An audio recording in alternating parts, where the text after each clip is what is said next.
Antara tempat yang saya ingin jelajah di selatan Thailand ni adalah Masjid Tersik ni. Masjid Tersik ni kisah dia ada dua versi.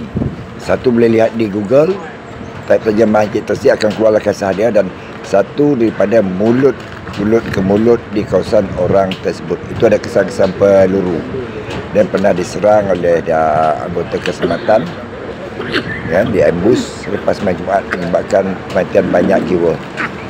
Itu yang saya dengar lah daripada orang tempatan tentang Masjid Tersik ni. Masjid Tersik ni adalah masjid yang lama. Dibuat batu-batu merah, tanpa foundation, tanpa piling, tanpa apa, cuma dibangunkan sedemikian. Maka hari berganti hari, masjid Tersik hanya ditutupi atapnya sebegitu supaya takut dia mendapat masjid antara masjid lama di kawasan selatan Thailand itu, khusus di Patani. Selain daripada di Yala, di Narathiwat, Patani juga punya sejarah-sejarah yang tersendiri. Pada anda semua, kalau ke sana, lalu di Patani, bolehlah singgah di Masjid Tersik.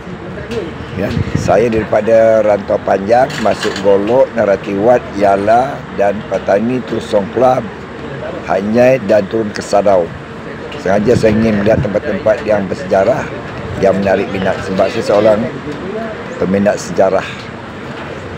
Itulah dia, masjid-masjid dia. Memang cantik lah masjid ni. Walaupun hanya batu bata, tapi masih cantik dan menarik minat pelancong untuk datang melihat.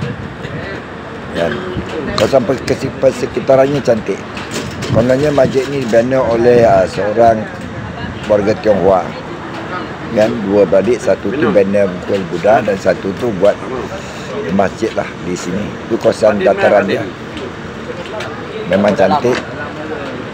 Pada anda semua, kalau ke sini, singgahlah ke Masjid Tersik. Satu masjid yang sudah begitu lama di kawasan tersebut. Sekarang kita hampir melupai sejarah Masjid Tersik. Dan masih ada kesan-kesan peluru. Wassalam.